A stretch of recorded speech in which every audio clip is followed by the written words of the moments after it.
आज देखते हैं कि परमेश्वर के पवित्र शास्त्र बाइबल में अधिकार किस तरीके से प्रभु इस्तेमाल करता है और वो अधिकार के बारे में हमें समझाना मांगता है। मैं एक वचन पढ़ूंगा आपका सामने, मत्ती 8 और उसका 5 आयत से। और जब वह कफरनहूम में आया तो एक सूबेदार ने उसके पास आकर उससे विनती की कि हे प्रभु मेरा सेवक घर में झोले का मारा बहुत दुखी पड़ा है। उसने उससे कहा मैं आकर उसे चंगा करूंगा। हालेलुया। आगे सूबेदार ने उत्तर दिया कि हे प्रभु मैं इस योग्य नहीं कि तू मेरी छत के तले आए, पर केवल मुख से कह दे तो मेरा सेवक चंगा हो जाएगा, अच्छा हो जाएगा। क्योंकि मैं भी पराधीन मनुष्य हूँ और सिपाही मेरे हाथ में है। और जब मैं एक से कहता हूँ जा तू वह जाता है, जा तो वो जाता है, और दूसरे को कि आ तो वह आता है, तो आ तो वो आता है। प्रभु यीशु मसीह का वचन हमें ये बात कर रहा है। बहुत गौर करेंगे मेरे बहन भाइयों। ये आदमी ने, ये सूबेदार है, वचन में सबसे पहले इस बात का वर्णन हुआ है, इस बात के बारे में कहा गया है। ये एक अच्छी पोजीशन पे इंसान था और जब ये बता रहा है कि मैं भी एक ऐसा अधिकारी हूं जिसके हाथ में अधिकार है, और जब मैं एक को बोलता हूं जा तो वो जाता है और दूसरे को बोलता हूं आ तो वो आता है, तो ऐसा नहीं है ये कि ये प्रभु यीशु मसीह को अपना रुतबा दिखा रहा है, वरन इसे आत्मा में पता है कि जो मेरे सामने खड़ा है ये कौन है, जिससे मैं बात कर रहा हूं। मेरी ऐसी कोई भी कुवत नहीं है कि मैं इससे बात कर सकूं। ये जानता है कि वो रूए खुदा से मैं बातचीत कर रहा हूं, जिससे मैं बात कर रहा हूं वो है जिसने अंधकार में कहा रोशनी हो जा, और रोशनी हो गई है। हालेलुया। इस व्यक्ति ने प्रभु यीशु मसीह के बारे में सारी जानकारी कर रखी थी कि इसने 38 साल के बीमार को कहा कि उठ और चल फिर, और वो चलने फिरने लगा। ये जानता था, ये व्यक्ति जानता था कि इसके पास कैसी पावर है, इसके पास कैसी अथॉरिटी है, इसके पास तमाम वो चीज है जो स्वयं खुदा के हाथ में है। इसलिए ये कह रहा है, इसने सबसे पहले वचन में लिखा है कि उसने आके उससे विनती की है, और जब प्रभु यीशु मसीह ने कहा कि अच्छा मैं चल के उसको ठीक कर दूंगा, तो ये आदमी एकदम बोला कि हे प्रभु मैं इस योग्य नहीं हूं, मैं इस योग्य नहीं हूं कि तू मेरी छत के नीचे आए। क्योंकि वो जानता था कि ये जलाल से भरा हुआ खुदावंद है, मैं इस लायक नहीं हूं। खुदावंद ने इस व्यक्ति की दीनता और नम्रता को देखा है, और खुदावंद यीशु मसीह से जब ये बात कर रहा है तो इसने कोई बात अपने रुतबे की नहीं रखी है। कई बार खुदावंद के पास हमारा रुतबा हमें रोक देता है, हम उसके नजदीक आना चाहते हैं, मगर कई बार ऐसा होता है मेरे बहन भाइयों कि हमारी वो पोजीशन और वो सब कुछ देख के ना हमें लगता है कि नहीं यार, मेरे को अभी नहीं जाना चाहिए, जब टाइम होगा मैं चला जाऊंगा। मगर ये व्यक्ति जो एक रुतबे वाला था, ये बिल्कुल एक आम इंसान की तरह गया है और इसने बड़ी दीनता से बोला है। और प्रभु यीशु मसीह इसकी दीनता को, इसकी नम्रता को जान रहा है कि लोग जिसके प्रभु यीशु मसीह के पास आ रहे हैं, कोई कह रहा है कि मेरा बेटा मर गया है, और कोई कह रहा है कि मेरी बेटी मर गई है, कोई अपने रिश्तेदारों को ला रहा है। ये व्यक्ति है जो अपने एक सेवक के लिए आया। हालेलुया। प्रभु जानता है कि ये बहुत दीन आदमी है, ये कोई अपने लिए, कोई अपनी पर्सनल परिवार के लिए नहीं आया है, कोई अपने निजी परिवार के लिए नहीं आया है, ये वरन उसके लिए आया है जो इसके पास एक नौकर, एक दास है। प्रभु यीशु मसीह ने इसकी दीनता को और नम्रता को देखकर और इसकी वो सोच, कई बार हमारी सोचें सिर्फ हमारे परिवार के दायरे में रह जाती है, हमारी दुआएं जो हैं वो परिवार के दायरे में रह जाती है, हम जो कुछ भी मांगते हैं वो अपने लिए मांगते हैं। मगर प्रभु जानता है कि जो औरों के लिए मांगता है, प्रभु उसका इंतजाम अपने अवधि खजाने से करता है। उस व्यक्ति को मांगने की जरूरत नहीं पड़ती मेरे बहन भाइयों, जो दूसरों के लिए खुदा से दुआ करते हैं और दुआ मांगते हैं। खुदावन प्रभु यीशु मसीह ने इसकी ये सारी बातों को देखा है। हम आगे पढ़ेंगे कि इन बातों को देखकर प्रभु यीशु मसीह क्या कह रहे हैं।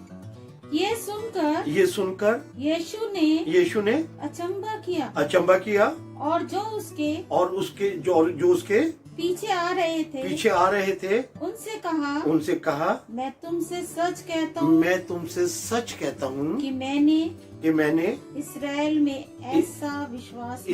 में भी ऐसा विश्वास नहीं पाया। हालेलुया। प्रभु यीशु मसीह ने उसकी दीनता को देख के ये बात बोली है कि इस्राएल में फरीसी जो अपने आप को कहते थे कि खुदावन जो है वो हमारी बपूती है और यहोवा परमेश्वर जो है वो सिर्फ हमारी दुआएं सुनता है, जैसे हम बताते हैं इस तरीके से दुआ करो, इस तरीके से मांगो। तो वो कह रहा है वो जो तमाम अपने आप को विश्वासी कहते हैं ना, ऐसा विश्वास मैंने उनके अंदर नहीं देखा है, ऐसा विश्वास मैंने उनके अंदर नहीं देखा है। सच में ये बंदा जो है ना ये धर्मी है। हालेलुया। ये इंसान वाकई में इस लायक है कि मैं इसके लिए कुछ करूं, क्योंकि इसने अपने लिए कुछ नहीं मांगा है, इसने अपने एक नौकर के लिए मांगा है। आगे देखेंगे। और मैं तुमसे कहता हूँ बहत्तरे पूर्व और पश्चिम से आकर इब्राहिम और इसाक और याकूब के साथ स्वर्ग के राज्य में बैठेंगे। हालेलुया। ये तमाम वो लोग जो दीन हैं, ये तमाम जो दिशाओं में रहते हैं, जो प्रभु यीशु मसीह को ये जानते हैं कि ये जिंदा खुदा का बेटा है,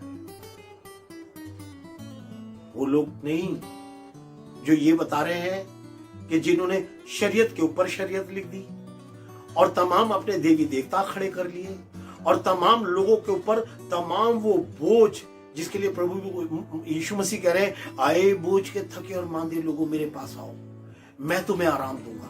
वो बोझ लोगों के ऊपर लाद दिया है, जिसके लिए प्रभु यीशु मसीह कह रहे हैं तुमने लोगों के ऊपर ऐसा जुआ बांध दिया है जिसे तुम अपनी एक उंगली से भी नहीं उठाना चाहते। खुदावन कह रहे हैं कि तमाम वो लोग, तमाम वो विश्वासी जो तमाम दिशाओं से चलकर आके अब्राहम, इसाक और याकूब के उस सिंहासनों के पास, वो जो स्वर्ग में लगा हुआ है, वो जो खुदा के पास लगा हुआ है, खुदावन यीशु मसीह तमाम अपने लोगों को जो इस तरीके से दीन है, ये व्यक्ति प्रभु यीशु मसीह की सामर्थ को जानता था। ये जानता था कि ये सिर्फ मुर्दों को आवाज देता है तो मुर्दे कब्र से निकल आते हैं।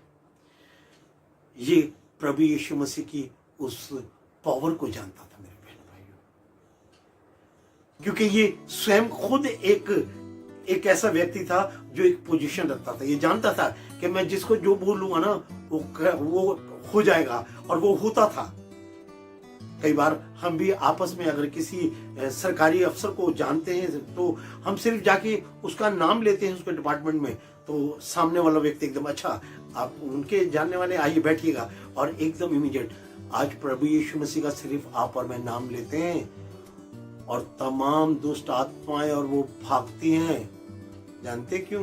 क्योंकि उसकी सामर्थ्य ऐसी है, उसकी अथॉरिटी ऐसी, उसकी पावर ऐसी है। प्रभु यीशु मसीह की सामर्थ्य को हमने समझना है मेरे बहनों। यह व्यक्ति था जिसने उसकी सामर्थ्य को समझा था। यह व्यक्ति था जो जानता था कि मैं किससे बात कर रहा हूं। जब हम ये जान जाएंगे ना प्रभु यीशु मसीह है कौन,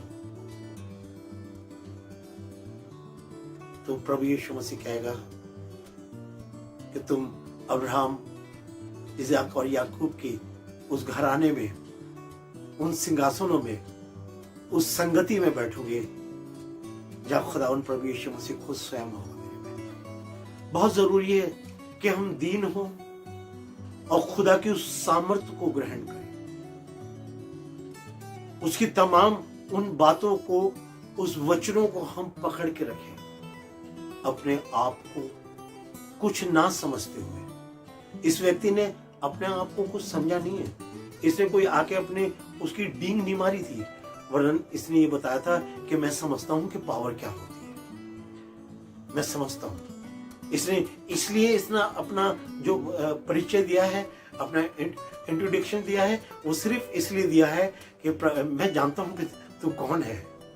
इसने अपनी शान के लिए नहीं दिया था। जी हाँ, एक वचन और पढ़ेंगे। परंतु राज्य की संतान बाहर अंधेरे में डाल दिए जाएंगे। बाहर अंधेरे में डाल दिए जाएंगे। वहाँ रोना दांतों का पीसना होगा। हालेलुया। ये राज्य की संतान कौन है? ये राज्य की संतान तमाम वो हैं जो हे प्रभु तो कहते रहते हैं। ये संतान वो हैं जो बाप के घर में तो रहते हैं मगर बाप की आज्ञाओं को नहीं मानते। ये बाप से बात करते हुए खुद शर्माते हैं और दूसरे को करने भी नहीं देते। ये राज्य की वो संतान होंगी जो तमाम अपने आप को अधिकारी तो समझते हैं मगर इनके पास अधिकार कुछ भी नहीं है। यहां वचन में राज्य की संतान लिखा हुआ है मेरे बहनों। ये तमाम वो जो अपने आप को अधिकारी समझते हैं, जो कहते हैं हमारे पास अधिकार है, मगर इनके पास कायदे में अधिकार है नहीं।